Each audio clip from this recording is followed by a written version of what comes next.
रंगर पर्व होलीर शुभेच्छा ओ अभिनंदन। होली आपणक जीवन रे इंद्रधनु सप्तरंग भरी देउ। सारा देश रे होली पाई उत्सवर माहौल रही। अनेक स्थान रे वर्तमान ठारू होलीर प्रस्तुति आरंभ हो सारी। विभिन्न स्थान रे एहाको भिन्न भिन्न ढंग रे मना जाउथाय। एही दिन लोक माने परस्पर सह रंग लगांती। पानी बेलून एवं पानी बंधुक सहित होली खेलिबार मध्य एक परंपरा अछि। एही वर्ष होलिका दहन 13 मार्च रे एवं होली 14 मार्च 2025 रे पालन करा जिवो। होली भारतर पुरातन पर्व मध्यरु अन्यतम। जदि आमे होलीर उत्पत्ति किंबा होलीर इतिहास विषय आलोचना करिबा तेबे होलीर वर्णना अनेक पौराणिक कहानी रे मिली था। पृथ्वी पूर्वरु देवलोक रे रंगर पर्व होली खेला जाउथिला।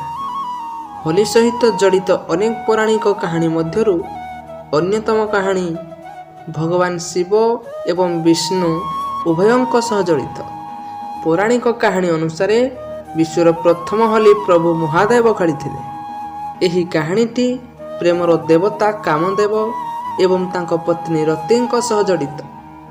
एही कहानी अनुसार जितेबेले भगवान शिव कैलाश उपरे तांकर ध्यान रे मग्न थिले, तापरे तारकासुर को वध करिबा पई कामदेव एवं रति शिवं को ध्यान रो उठेइबा पई नृत्य आरंभ कले।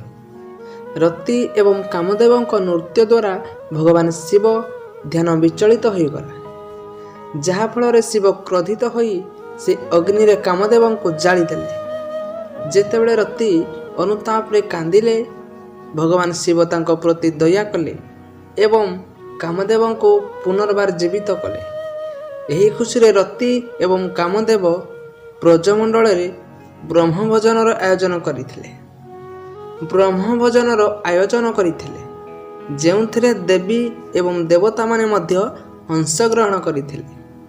चंदन तिलक लगाई रति एही आयोजन पालन करिथिले। कुहा जाए जे एही दिनटी फाल्गुन पूर्णिमा थिला।